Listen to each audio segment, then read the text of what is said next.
Whoa. Personal growth and development is something I really care a lot about. And for the rest of the month of June, I will dedicate my videos to talk about just that.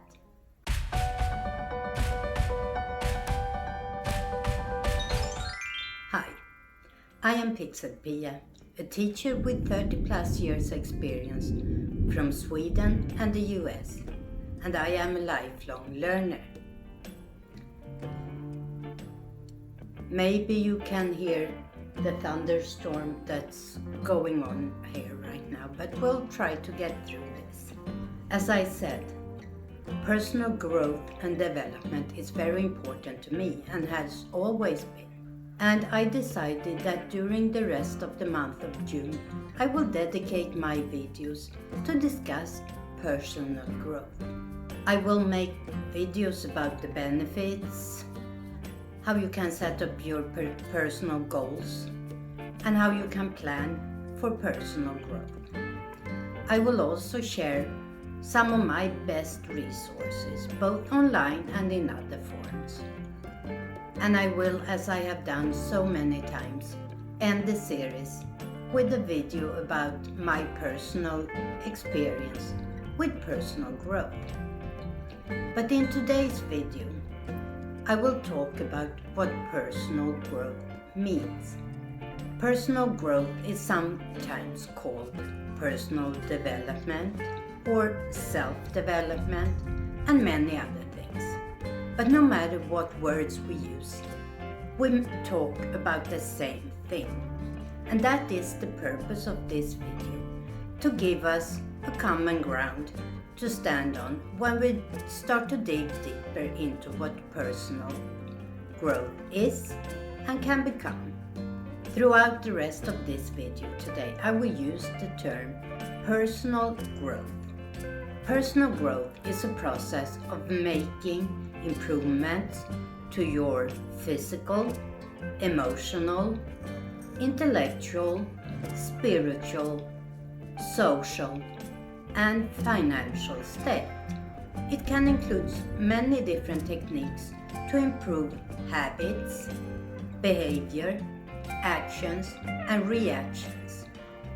Another way to describe it is the improvement of your skills, knowledge, personal quality, life goals, and outlook on life. But one thing is true, no matter how you describe it. It is never too late to start on your personal growth journey. But let's break it down a little bit more. Let's start by looking at personal growth when it comes to your physical self. This can be many different things, but let me give you a couple of examples. Let's say that I need to change my weight. I either need to lose or gain weight for any reason. Personal, well-being, medical reasons, no matter what the reasons are. To do so, I need to change my habits. I need to get some new knowledge. And I might even need to get support from people in my surroundings. All these changes are part of the personal growth. Another aspect when it comes to the physical self can be to start eating healthier. Maybe you need to take a course about nutrition or a cooking class. Maybe you need to change your habit, where and how you shop for groceries, and when you cook, and what time you eat. I'm pretty sure all of you can come up with many other examples of personal growth when it comes to our physical self. Emotional growth can be a little bit more complicated. That can touch on everything from just trying to be a more approachable personality to dealing with depressions and everything in between.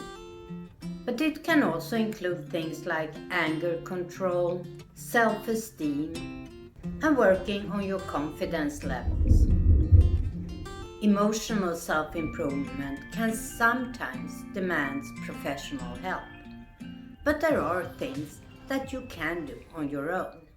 Intellectual self-improvement can be anything from learning a new method to solve math problems, to learning about how to learn about your own preferred learning method and alternatives to that, to learn how to best structure your own learning, and to challenge yourself to find better methods for learning.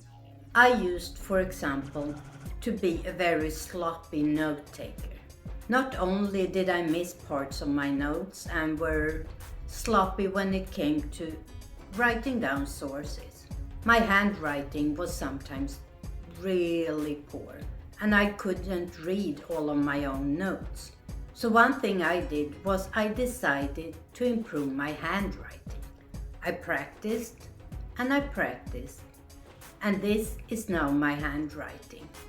And not only did this improve my handwriting, it also helped my note-taking and the results of my studies. When it comes to spiritual growth, it doesn't have to deal with a religious conviction, even though it can be part of it.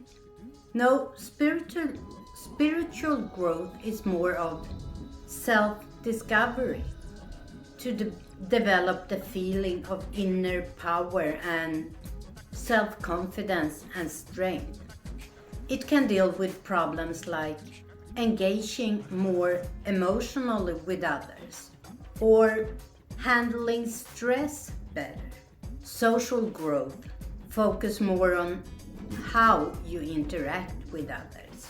Social and emotional growth are very close connected. Remember that I mentioned anger control when I talked about emotional growth. If we haven't mastered the skill of controlling our anger, this can spill over to our interaction with other people. And one way on our personal growth path can be to find methods and ways to control that anger from spilling over in social interactions. Social growth also impacts how your social skills develop, how well you can work with others, and things like how well you can read and understand people's body language and facial expressions. I also mentioned financial aspects. This is more of a byproduct from personal growth. If I grow and improve in the areas I have talked about, it will possible, if not probably, lead to a better job and a better paycheck. When I continue this series, I will come back to some of the things I talked about today and go a little bit more in detail. But I thought it was important to establish a common ground before we started to look at the other aspects. In my next video, I will talk about the benefits of personal growth, and not just the benefits on a personal level. I will talk about things like benefits for the person you have in your surroundings, your family and your friends. But I will also talk about benefits from a society perspective.